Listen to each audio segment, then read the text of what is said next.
useful. This is good for students. I want to go ahead and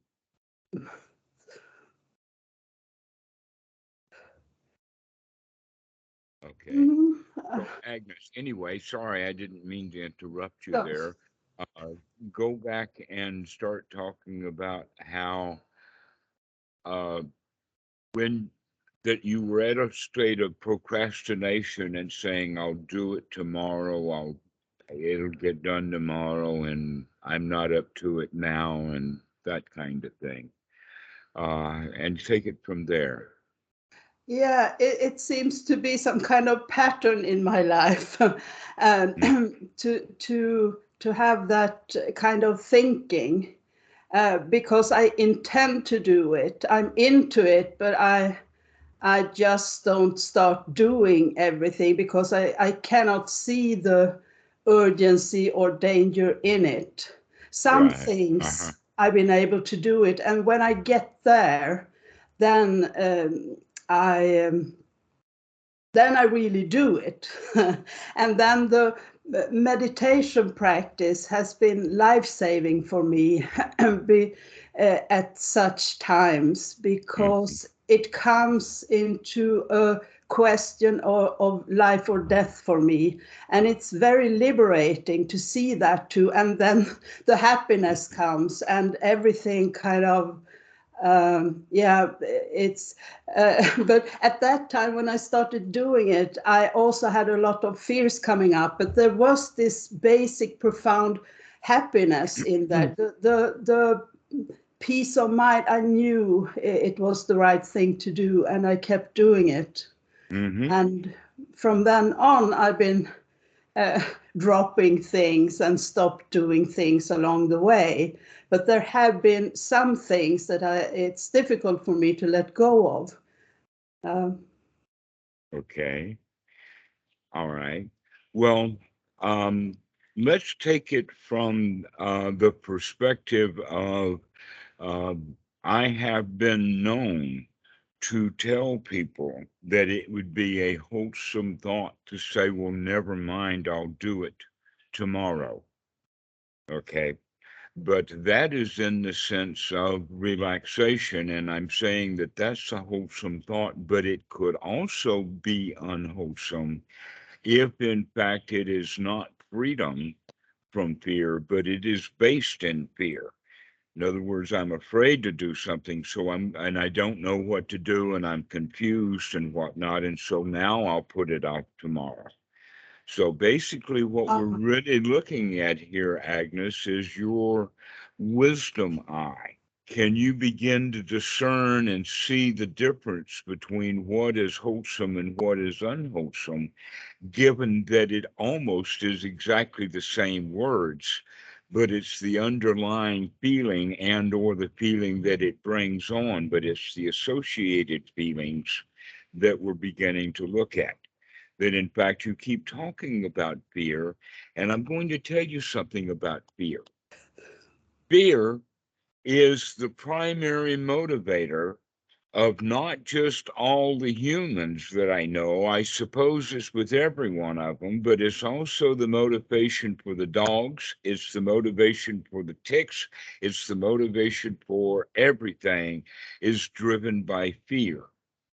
Not only that, but one more thing about fear, and that is that it's fear that has been able to keep us alive and keep life itself progressing in the forms of evolution that has actually given rise to the birth of humans that gave birth to the rise of you and me. So we should be very pleased about fear, mm, mm. Yeah, except that when we experience it, we don't like it. yeah, right. All But right. now I've even started missing it sometimes. Where is that fear? Because sometimes it feels like I need it somehow, because that would be this That thing. was the motivator. Yeah, Exactly. right, Right. Where right. is my motivation going to come Yes. from if there is no fear? The answer is maybe we don't need so much motivation Or maybe we can find motivation coming from doing, let us say, wholesome, useful, beneficial things. This is what Bhikkhu Buddhadasa would call the duty to the Dhamma, but that's is based in wisdom, because we can see what value we can do for people. That in fact, I want to thank you at this point in time for pointing out again to me that this practice is actually useful, beneficial, and wholesome to you, and that that's my fulfillment of my duty to the Dhamma, is to give this freedom to make it available to others. That's how grateful I am for it. But this is based in wisdom, and the wisdom also has the quality of being free from this fear, but we have to really know it first. Okay. And the problem with fear is that we have been doing any and everything throughout our whole lives to avoid it because we don't like it. And we wind up having to deal with it on a regular basis. It's almost like it's chasing us wherever we go. Mm. Or another one would be that we're in the habit of running away from fear. Mm. I guess sometimes I come to a point, perhaps it's about that. I come to a point, I don't want that fear. So I keep doing what I'm doing to not have to deal with it. Right. Mhm. Okay. So this is then the hard part, is to understand first intellectually and then at a kind of deeper level Mhm. that fear is actually our ally. Mhm. Fear is actually a friend. Fear has kept me alive because otherwise I would have been too stupid to survive. But but and I have done some pretty stupid things, but I stopped doing some of those stupid things because fear drove me to stop. Mm. That what I'm doing is too dangerous, okay? Yes. And I survived because of that. Now that I can see things wisely and recognize, among other things, to stay off and stay away from high-speed motorcycles. Just stay off of them. Because once I'm on it and once I'm down the road, that throttle is Yeah, no more fun now with that. right. Now we've got it too much on, and it's dangerous. Okay, so that whole wisdom thing is let's avoid that whole circumstance so that I won't have to deal with the fear that I would put myself into. Okay. So this is now the wise way of looking at it. And there's many things like that. Like with alcohol, one of the qualities that we can you can probably recollect and remember this, and that is that if you buy alcohol at the store and bring it home, it's a whole lot harder to resist once it's at home. Yeah. But if you resist buying it at the store and don't bring it home, then it's easier at home to resist the alcohol. Yeah, because I've already decided to drink when I buy it. That's right, right. Yeah. And the same thing is true with smokers. Mm. That the strongest case of someone actually quitting smoking is when a pack of cigarettes is still open, half full, Mm. and they quit so solidly that that pack of cigarettes, they after a few weeks throw the pack out because it's stale and old. And but that's unusual. Most of us need to wean ourselves with things like staying away from it with wisdom Mhm. so that we can get over it, because in the moment that we would be weakest, it's not available to us. Yeah, right. All right. Mm. And we can see how wholesome that is, to Mm. use wisdom to avoid fear. Mm. Okay. Yeah. So, with that, we can say, I can procrastinate now, but now instead of, hang on a second, I've got to go Mm. take care of her. Go get her. Go get her.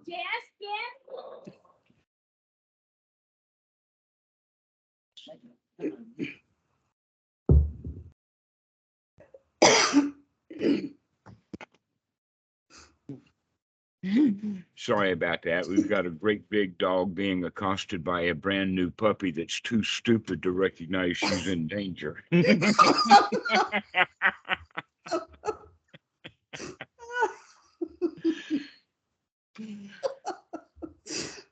Perfect example of what we're talking about here. And so the daddy had to go in to intervene because he was the only adult in the room. Oh. Okay, so can we see dangers coming so that we can avoid them in advance? That's part of the practice now, is working with the wholesome, and you've come quite a ways around along with that. This is kind of clearing up some of the confusions, but it's almost a linguistic confusion, because you can tell the difference between procrastinating something that needs to be done, but you're afraid of it and you don't like it and you're postponing it and you're not sure what you're doing, versus the wholesome side of that is that that stuff doesn't really need to be done right now anyway. Why am I pestering and bothering myself with all of that fear and whatnot when I can in fact relax, because there's really nothing to it? Yeah. Okay, so that's the wisdom. Is, in fact, we can think of the wisdom. The key for that then is do we see whatever it is as important? Okay, because in fact you know about the teachings of the Buddha, with especially the point about sunyata, is when we can make things empty, especially empty of importance, which means also empty of value, empty of meaning, empty of purpose, and empty ultimately of, let us say, a soul or an existing being or an inherent property. Okay. And in that sense, you've heard the story of the chariot. Yeah. Yeah, you told me Okay. last time. Yeah. Right. Okay. The story of the chariot means that there's no inherent chariotness there, that the chariot is a concept that was first put together with the human mind and then put together to match that human mind in the reality of it. But just like every automobile that has ever been manufactured had a prototype first, at least one, probably dozens. And the prototype didn't get done until somebody had drawings so that the prototype could be put together. And there was a lot of drawings. Okay. Where did the drawings come from? Was out of some human mind, or maybe a whole lot of human minds working in collaboration. So the ultimately point is that an automobile does not really exist except in the human mind. If you took a brand new automobile and put it off in the jungle, what's the alligator going to think about that car? It's not a car to him. It may be a hidey hole if he can get his way in. Right. And when we recognize that, oh, the reason why things are important is because we make them important. You have no doubt heard the line that beauty is in the eye of the beholder. Basically, what they're really saying is beauty is in the mind of the beholder, the one who looks and sees, adds the beauty. So now we're talking about adding the importance, which then, if failure, adds the fear. And if it doesn't have any importance to it, then failure has no importance either. And so where's the fear value? Right. So this is how we can work it out intellectually. But now we have to start practicing this, because the habit of making things important, failing, and being fearful about failure is a deeply ingrained habit in the human mind. Yeah. And we add importance to all kinds of things. Mm.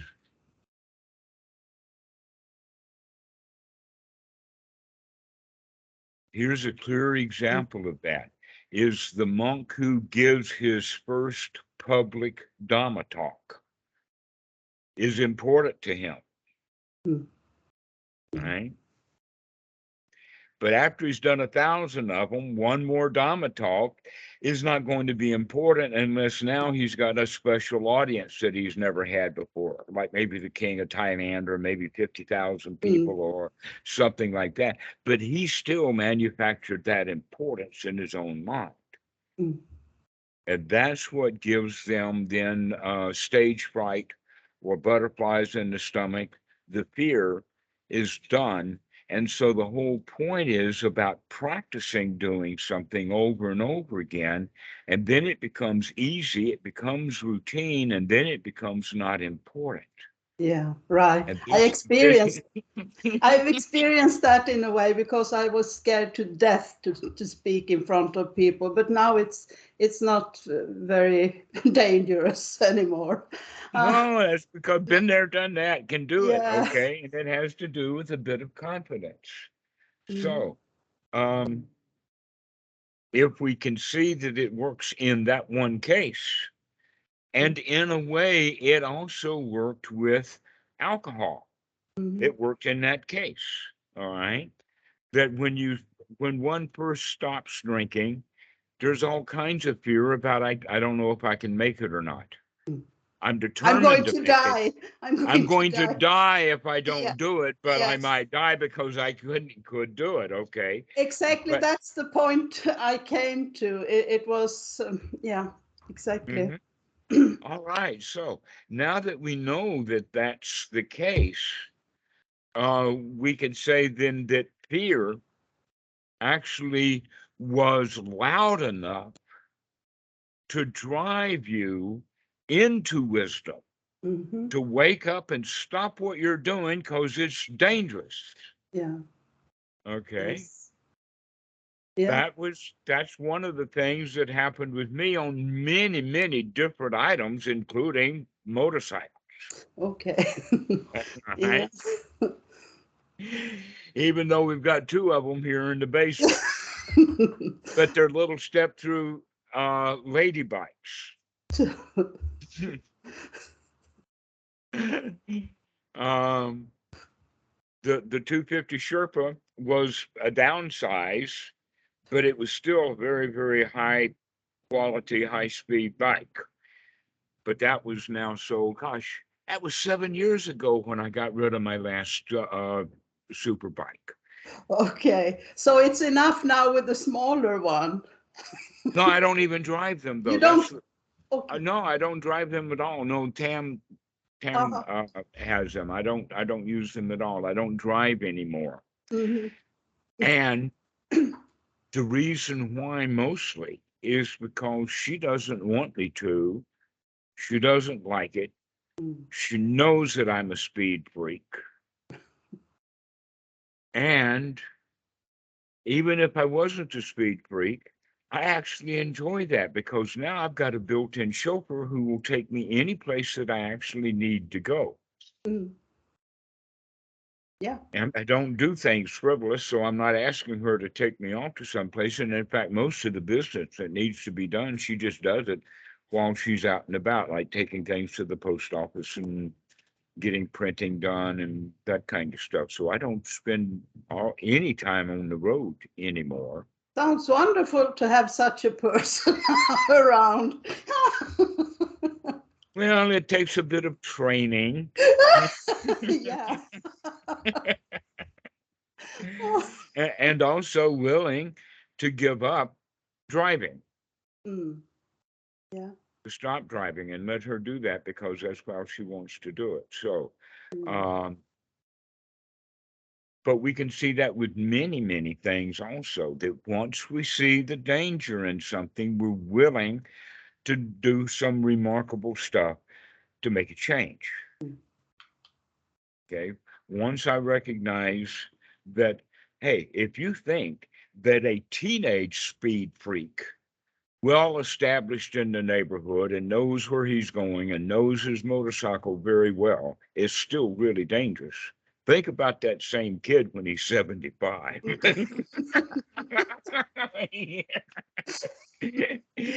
And I recognize that danger. And I recognize that that's one of the things that I need not do, is to test that. Mm.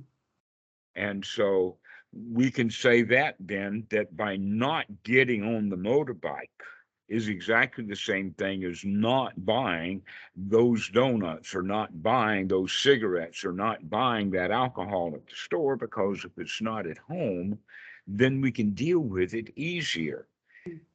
If you can take that one as a physical set of examples, we can apply that mentally also, so that we don't put ourselves in position that will cause us to be afraid. Mhm. We begin to know where our limits and our boundaries are. Okay, so it's a good thing to withdraw uh, from things. I uh,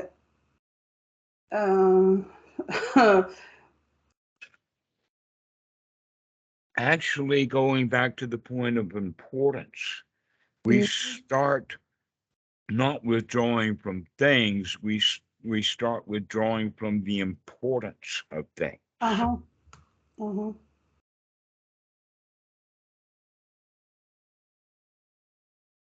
So let's look at that in the way that the Buddha mentioned it, in order to get started on this. And that is that he talks about it in the sense of the four requisites. Okay. The four requisites would be, because I think, have mentioned this a little bit before, so we don't have to spend a lot of detail on it. But the four requisites is adequate housing. Very, very few of us are tough enough to tough it out in the woods with or without adequate camping gear. It gets old. But even the Buddha moved into a hut. Mm. But he started off in the woods. But he moved into a hut when somebody offered him a hut. Okay. So even for monks have adequate accommodations. And in our life, you could say then that the adequate accommodations mean that the room itself empty, you would not know whether a layman or a monk would live in such a room, because they're about the same. Just a basic room. Okay, maybe a small room, but a basic room is all there is to it. As opposed to what we have here is a ramshackle old shack, and we know the difference.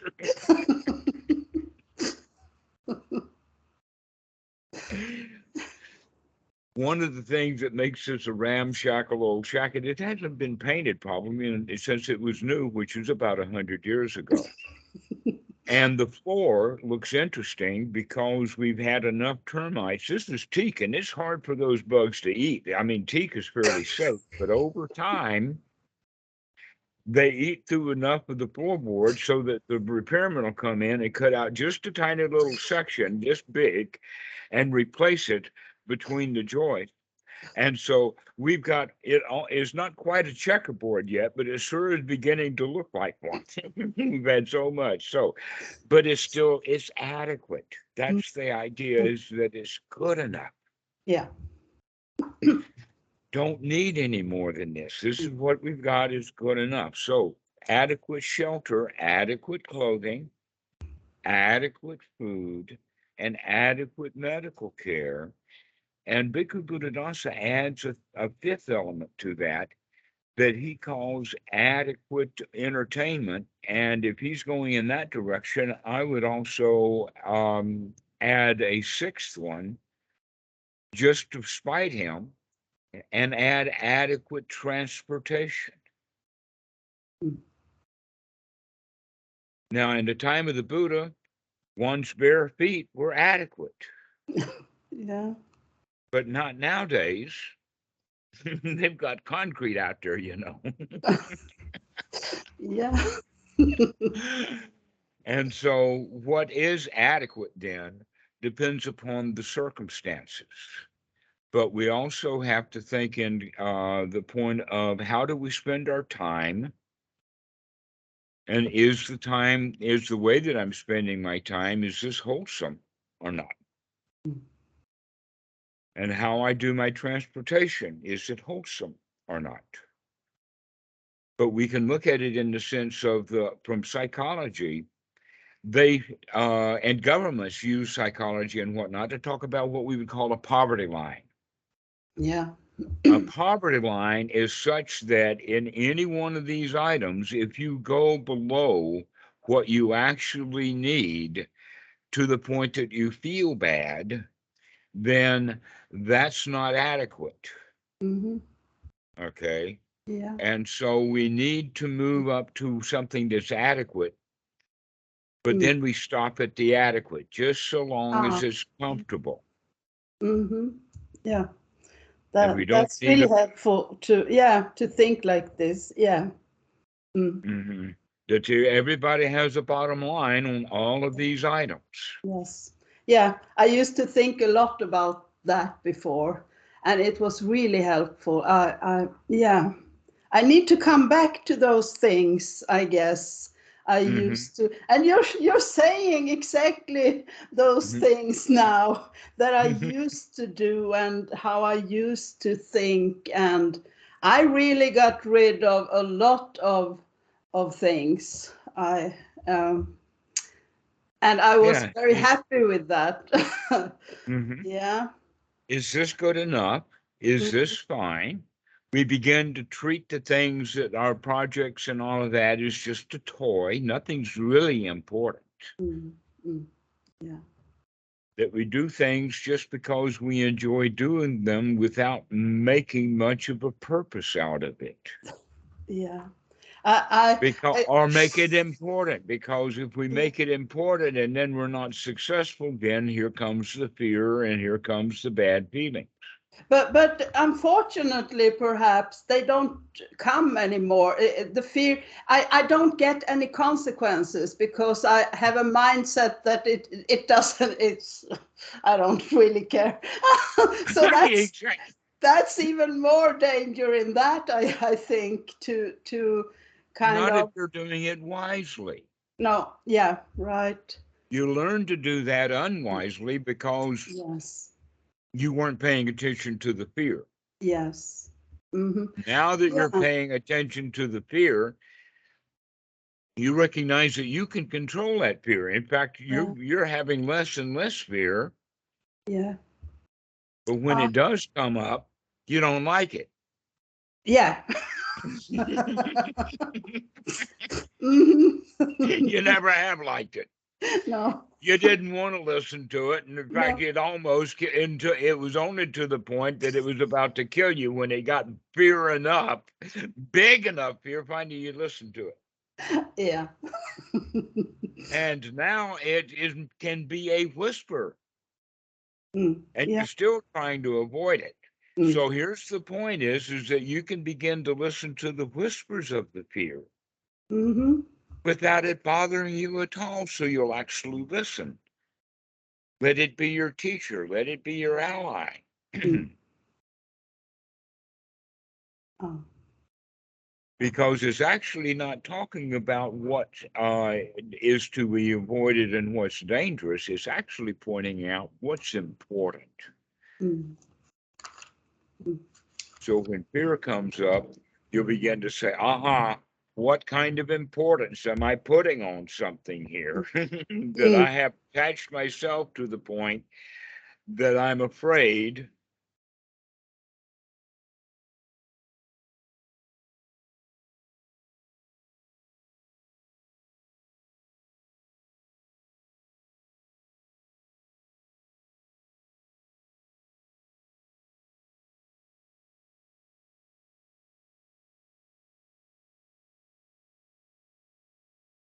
Mm. Yeah, even those things that are of importance, I can see it how I make it a priority even. It's even worse than Okay. important. Yeah, I put it above. Well, Uh, Knowing the way that the Buddha works with things in the sense of dukkha, dukkha, nirodha, let's imagine that there is one thing that is important. Mm-hmm. What would that be? What is one thing that's important? The Dhamma. Okay, we're going in the right direction. All right. Let us go right to it in the sense of life itself is so Yeah. precious that that's what's Oh. important. All right. That's what's important. And in fact, that was where the alcohol came into is that in fact, which is more important now, the alcohol or life itself? Yes. Uh-huh. And I'm glad you chose wisely. Me too. See, I'm very you happy. do like to be alive. It is the only important thing, is Yeah. being alive. Okay. Yes. Well, if being alive is so important, why is all of us in our society going around feeling bad, wanting things that we don't have, and living a miserable existence when we could be enjoying that life that we find so precious? Right. Right. Isn't that interesting? Yes. Okay. The one thing that is important, we don't see as important. We find all kinds of stupid things to be important. Yeah. Hmm. Yeah. This is really helpful. Yeah.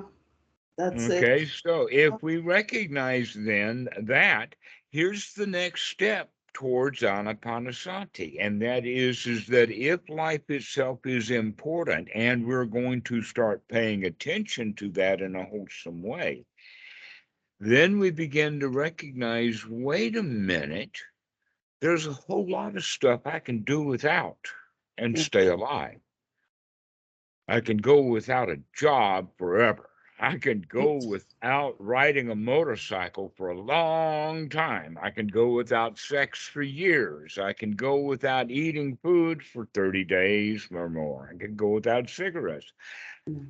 I can go without water for maybe a day or two or three. How long can I go without a breath? Yeah. Very short time. Okay, so that means then now that taking this next breath is part of that life itself, Yeah. part of being important. Hmm. Breath itself and breathing is important, and yet we don't teach that to children at all. And yet, most of the problems that we have, most of the health problems that people have to do with breathing. Hmm. Hmm. Yeah. That respiratory illnesses and respiratory thing, that's one of the three primary, well, actually, there's four groups. And that is, it's the heart that keeps the circulation system going, the lungs that keeps the circulation system pure or free in oxygen. The fourth group is to keep that circulation system replenished and cleaned out. That's the kidneys and the liver and the stomach and all of that kind of stuff. And Mm. then the fourth, the whole reason for having the circulation system is to keep the brain going. Mm. Yeah. All right. So these four major areas and breathing Mm. and heartbeat. Now the thing about heartbeat is that lucky enough, it's pretty well automatic. Mm. But breathing is both automatic and mindful. Yeah. And that oftentimes the automatic is not correct because we long time ago recognized as a species, as a survival mechanism, to breathe very tightly and shallowly or very little at all when we're afraid. Yeah. Okay. That when we are breathing well, we are noisy. When we are alive, we are noisy. When we are fearful, we're quiet. Hmm. Yeah. Okay. Yeah. Go into any business meeting Mm. with that thought, and you can pick out who's in fear and who's not afraid. Mm. Look at the body posture, look at the Yeah. way that they're protecting themselves, and then look at their breathing and recognize that their breathing is pretty well shut down. Mm. Okay, so. Okay, yeah, I never thought like that before. Yeah. All right, so breathing then is the breath of life. All of this stuff from all of these religions are correct about it. Mm. That breath and breathing is life itself, Mm. Yeah, and spirit yeah. and spark, and like expire means to breathe out. And we also mean that breathing out is dying. That's one of the things they figured out, that the last breath is an out breath. Mhm. We don't breathe in and then hold it. No. No, we expire.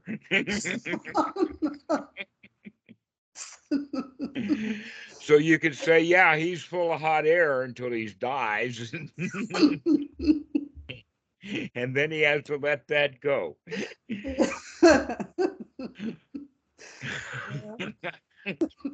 So breathing is important. And we can see that from Anapanasati. It's life itself.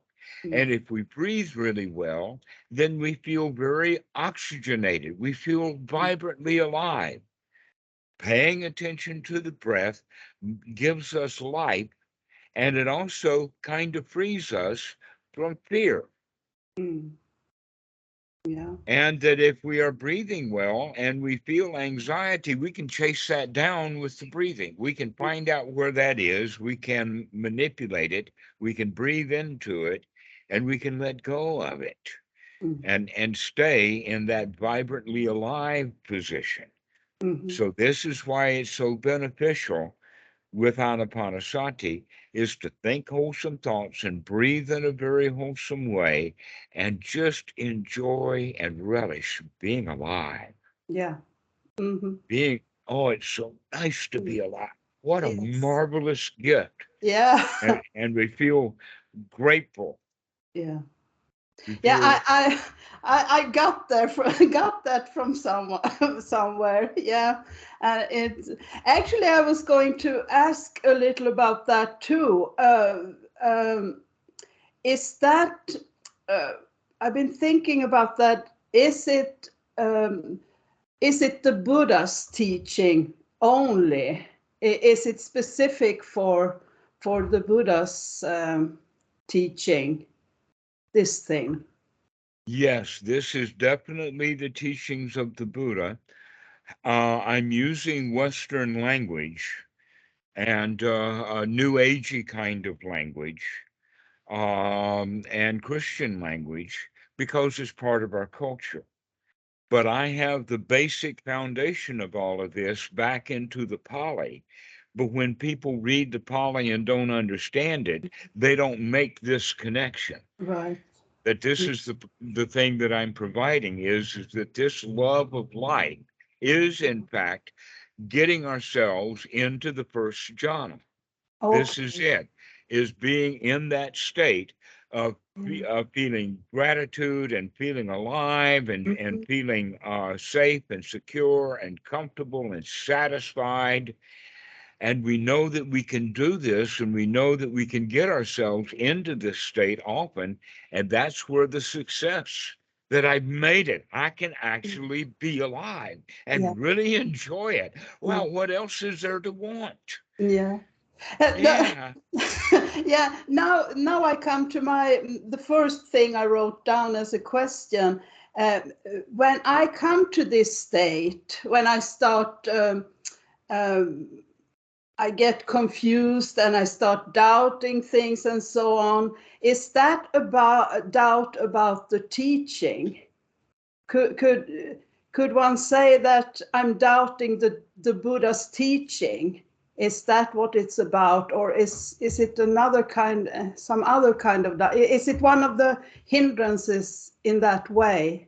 Any kind of doubt is that way. We can express it that way. Mm. That's one of the ways of expressing it. However, if we look at it from wisdom, we can say that the doubt that you're having is not about the actual teachings of the Buddha, Because if you were dwelling in the absolute teachings of the Buddha, you wouldn't be in doubt. But if you are in doubt, that means that you're in doubt about what is the teachings of the Buddha. Okay. Okay, so it's doubt about the teachings, doubt about the teacher, doubt about your capabilities, doubt about does anybody make it? In other words, we become very, very skeptically doubtful about all kinds of things. And that's a kind of a miserable position to be in. Exactly. To be in that state of doubt, and we're confused and doubtful about all kinds of stuff. And it's good to remember to look at that and say, hey, why do I bother to be in such a state of doubt when I could take the next breath and really enjoy the moment, because I don't need to know any of that stuff. Yeah. That in fact, in our culture, we have been told that you have to know everything. We also have greed for knowledge, that we want to know. That in fact, in our culture, it's thought about that that knowledge is valuable. Knowledge is important. But That I if I know actually, something that you don't know, then I can take advantage of you. This is the competitive environment, okay? This is Zen, or not Zen, the art of war from ancient China. Is but to be everything is deceptive. Go ahead. I actually dropped a lot of that. I dropped most of that, I would say, because I don't really want. That's also something I start feeling. Where is that fear to help me kind of get engaged in something here? All Because right. So your good practice then is mollifying that doubt already. That you are in fact not so riddled with doubt the way that you were, say, 20 years ago. exactly. It's not, Okay. yeah. But the doubts are still there. Yeah, so I started thinking about, because this I've been thinking a lot about too, that for a long time I was actually thinking about, that becoming a nun or something. And then Everyone does. okay. Everybody does that. Okay, yeah. But then I came to a Only some of us are stupid enough to actually do it. I don't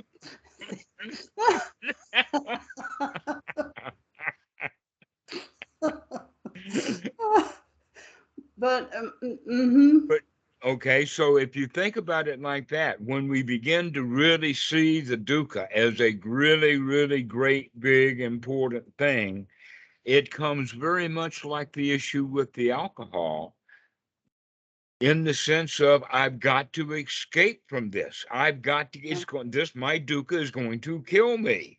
And yeah, I've got to make a great big change. yeah, yeah. Okay. What I need to do actually is to change that thought. That's because I'm making the dukkha too big. Okay. That's an unwholesome thought, is to see the dukkha as a great big thing, because it's not the way that the Buddha taught. He says, aha, I see you. The dukkha is a very light thing. That I The can heck, relate. I can the, really relate the, to that. I think that's what I'm doing. I start seeing too much dukkha. Yeah, at right. those times. Dukkha everywhere, and it's all to be laughed at. Mm. Rhyme of the Ancient Mariner, not a drop to drink. Yeah. Don't bother. It's just, don't drink it. And we do. That's the whole thing, is when we see our sea of dukkha, we see ourselves drowning in that sea rather than seeing ourselves escaping from it. I think I asked about the hindrance because there are different things to do about them, right? Uh, Well, yes, but there is one thing to do about them that is similar to all of them. And the first thing is to recognize that they are interrelated. uh-huh. Okay. And so, because they're interrelated, it doesn't matter which end of the snake you pick up, you've got a snake in your hand. Yeah. Okay. Okay. And so Mm, you can see the hindrances like, okay, this is the head, this is the tail, this is the mm, stomach, okay, like that.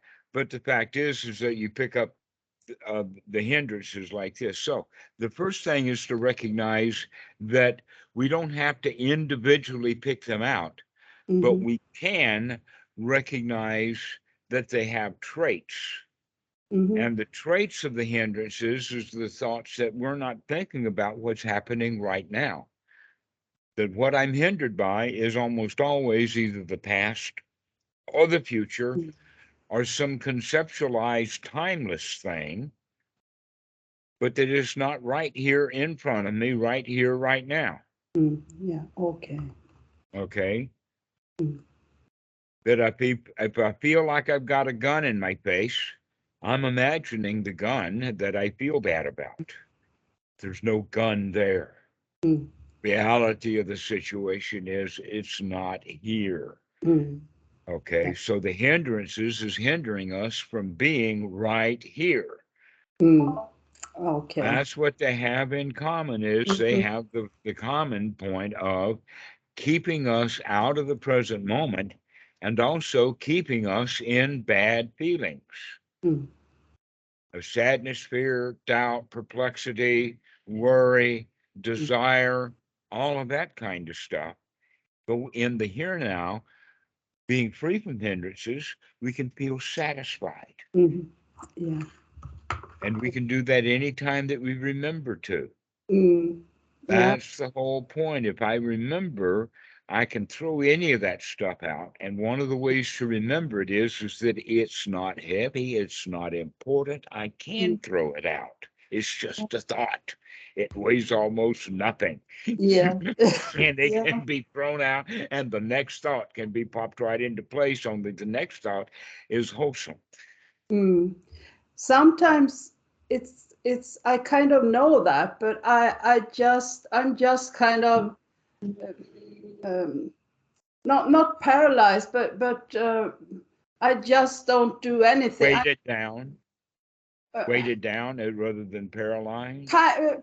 or what's the word? Um, Blank, perhaps. Blank. It's yeah, something like that. I don't know. I just don't. I just sit and I'm there's there's some kind of empty. I don't feel anything. I'm just cut Okay. off, or Well, how long does that last? 2 minutes, 5 minutes, 2 days? it can last some time. Not more than a few hours, perhaps. Sometimes when it happens the Okay. most. When it's happening, do you like it or not like it? Well, it's blank, so it doesn't matter, I guess. Exactly. It's more like, well, Okay. so what? So, since you didn't know it before you did it, and when you did it, you didn't care, your caring about it must be after you come out of it. Now you're worried about it. Yeah. Okay. That is the problem, is the worrying about it, Mm-hmm. Mm-hmm. because when you were in that state, you didn't give a flying rip, so there was no problem. Yeah. Yeah. Right. Mm-hmm. And so if that happens again, this time you can add the wisdom to it that, hey, this is okay. I like this. Begin to settle into it. Perhaps that's what it's about, because I'm actually practicing being lazy, I think. Okay. and and it might be something like that, because I start to realize, why am I doing this? Why am I can't bring up the energy anymore to do things that I start to see, what why bother? And then, Exactly. That's the whole point of it, is to recognize that it really doesn't have any weight. So why bother? But you also have the old stuff coming back saying, not, this is important now. yeah, Okay. yes, So yes, you that's need to it. start hearing that that's not the real part. That's the Mm, old part, that in fact it really is okay for you to mm, relax and take it easy. okay. That if there is something to be done, Mm, then you will know that, yeah, and that mm, you will want to do it because it needs to be done because you're acting wisely.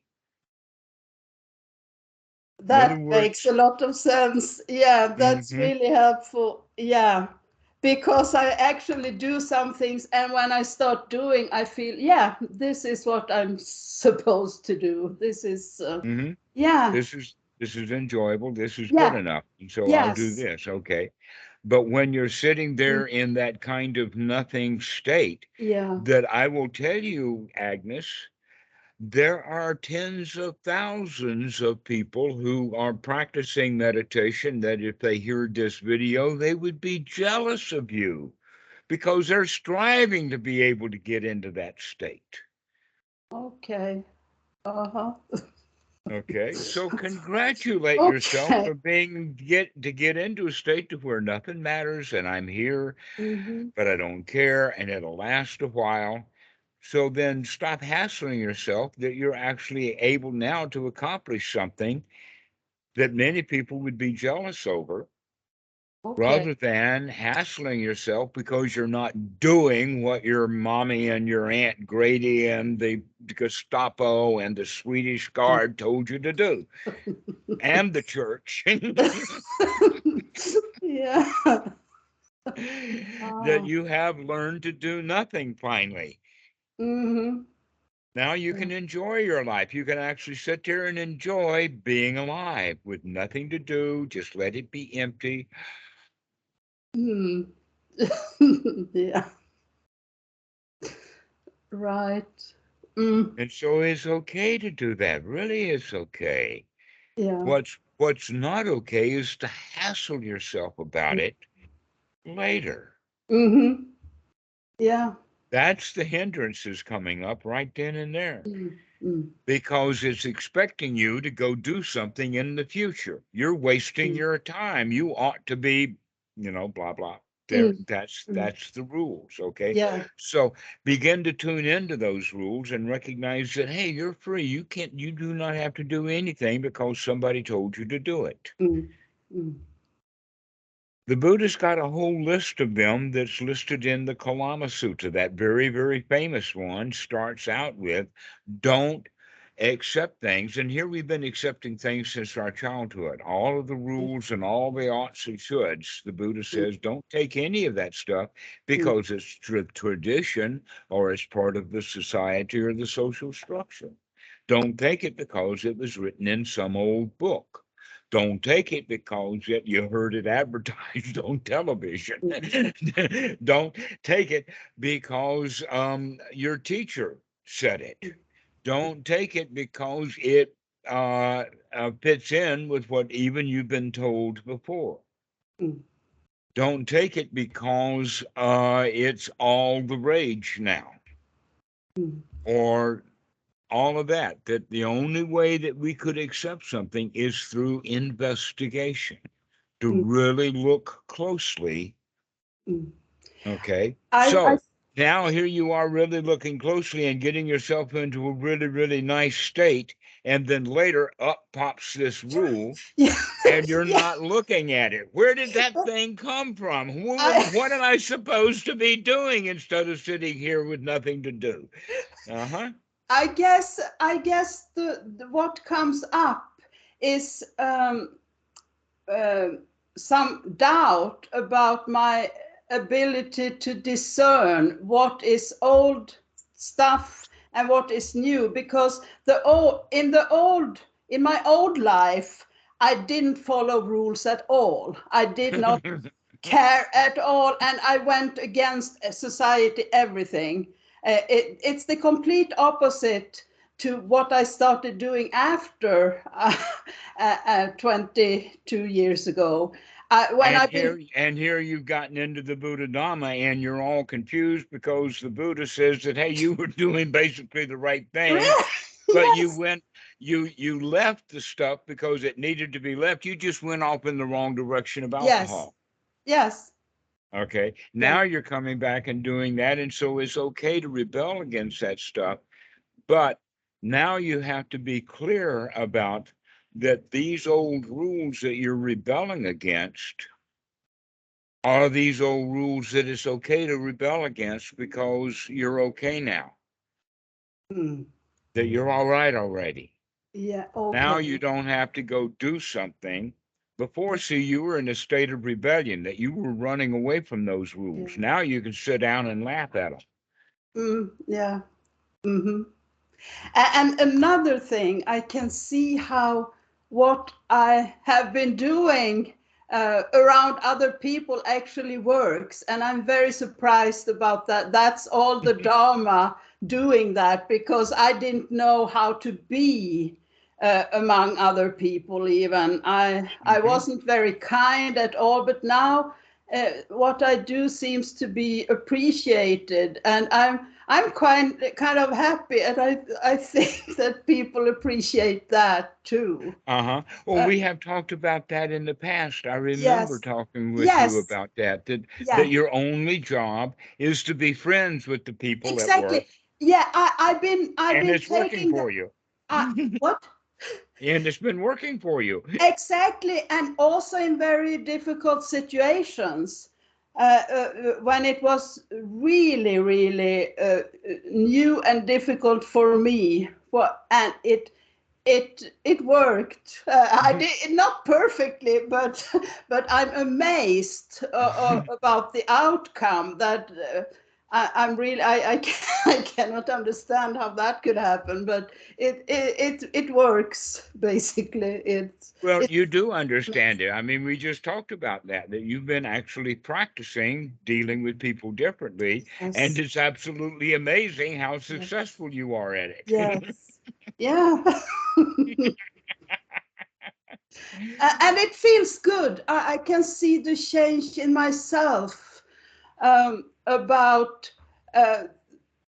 Actually, I went to see my mother. She's at an elderly care home, and Hmm. I can see how I treat her and think about her, actually with compassion. I've been having some time lately. I had some problem accepting and forgiving her, and there was not much forgiveness. I had this problem on and off for a long time, but basically I've been kind of forgiving and kind. But now, a week ago or so, when I went there, I actually did something I never thought I would do.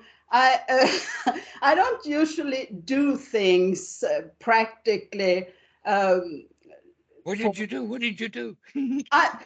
my son discovered her watch didn't. She said she started looking at the watch. What time? Oh, this doesn't seem to be working. And my son checked, and no, it stopped. It doesn't work. And I said, I thought, well, I said I can go and change the batteries. And I wouldn't have done that before, because I really didn't want to get involved with things, because in that way. But I did that, and I was a little surprised about myself, because then I would have to go back again, and I really don't like going there much. But I still, yeah, I can do that. And so that was a really nice gift for your mom then. I bet she Yeah, really liked that. Uh-huh. yeah, she likes that a lot, and she's so happy to see me. And yeah, and it's a practice for me with that, with her too. Excellent practice. You know, Yes. Bhikkhu Buddhadasa says that when we are ill, when we are sick with a cold or whatever, that's an excellent opportunity to practice. Yeah. So with the old animosity and all of that that you talked to me about with your mom and your rebelliousness for everything. Yeah. Now, when you go to visit her, now's the time to practice. Mm. Yeah. And that you can practice it from the perspective of the Buddha, that the Buddha's, uh, there's, he has a lot to say about how we treat our parents, that we should be grateful because they gave us life. Mm. Yeah. That he, in one sutta, it's just an analogy, but he tells this guy, even though you carried your mom on your shoulder around everywhere she wanted to go, still you would not fulfill your duty to her because she gave you life itself. Yeah. You'll never be able to repay that. Okay. So when we think of our mom, we should think of her with Mm. gratitude. Mm. But I learned a lot from my mom. She was a really great person, and I can let her go Yeah. with that. Mm. Okay. And Yeah. so you can go and look for the good things or the wholesome things about your mom, including the fact that when you come into the room, she's happy to see you. Yeah. She's glad you're alive, and you're glad Yes. that she's alive. And that, Yes. there you go. That's it. That's all you need. I mean, you Mm. got a starting point right there, and you don't have to go into the past at all. Yeah. Right. Mm. And so that's the way to practice. Don't go into the past. Stay here now with mom because she's really happy to see you. Batteries at all.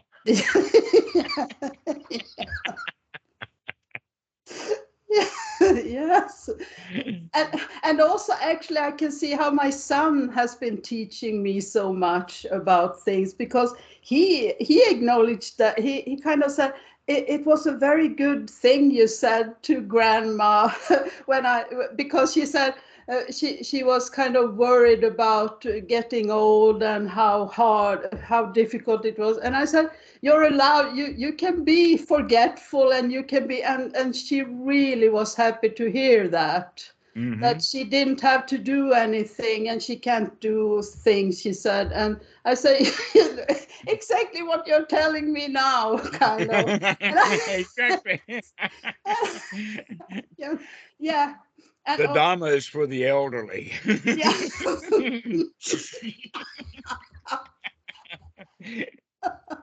But I'm amazed of my son. He seems to be seeing those things. I don't know where he got that from. It certainly wasn't from me, I think. I would doubt that. I would say that he is probably picking up from you, and you're not even aware that you're shining, and he can see your shine. He's even Okay. complimenting you on it. For Yes. sure. And he's had his own life that you and I have talked about Yeah. him before, that he and that he's a pretty smart guy. He's figured out a whole bunch of stuff on his own. Yes. Yes. And so Hmm. you can give him credit that he can see you now Yeah. in a way even better than you can see yourself. You're still Yes. having some doubts, Yeah. Mm. just a Yeah. few. Yeah. And, and so you can see those doubts now and recognize, oh, I can handle that stuff with wisdom. And in fact, most of the stuff I have doubts about, I don't even really need to know because I know enough. Yeah. What do I know? I know how to be happy. Mm. Yeah, that's also a thing. The saying in AA, happy, joyous, and free. Could Uh-huh. that be? I started thinking about that in a way. I became happy when I got sober and started practicing the Dharma and so on. And that, Mm-hmm. but then there was this kind of heavy stuff, but I was still happy in that. Then I started to realize I'm kind of content with less. I can be joyous, and I have those jhāna things going on. Mm-hmm. And it's more about the feelings in that they are less. It's not so extreme as it used to be. And then, but the freedom, the peace, I I started to realize I never really wanted that peace because it's boring. And it might have to do, not driving a motor, but not doing, those extreme things anymore. doing anything. And for me, just doing this nothing in my state I described. I never wanted that before, but now I start to realize it's a whole new world to let go, to get into the peaceful. Perhaps it's about that, because I never understood the peace. What is peace? What what is this about? But now I started. It could be that. It could. Right. Well, you mentioned boredom, and we've made the connection between boredom and restlessness. And the Buddha talks about restlessness as both a hindrance in the mind right now and also an underlying tendency. It's one of the high fetters. And that will come up. In other words, that we get bored from time to time.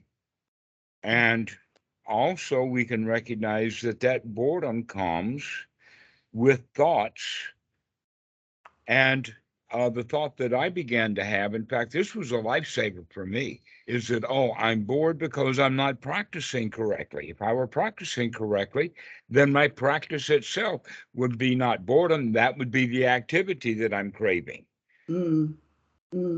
Okay? To be happy, that's the activity. That we need some sort of activity. And if we have zero activity, then that restlessness is there. So we need to find a way of pointing it in order to learn to control it also, rather than just getting bored and I don't like this present moment. We can say, okay, well, I can practice then. I can take a deep breath. A deep breath, by the way, is never boring. Especially if you have to wait for it.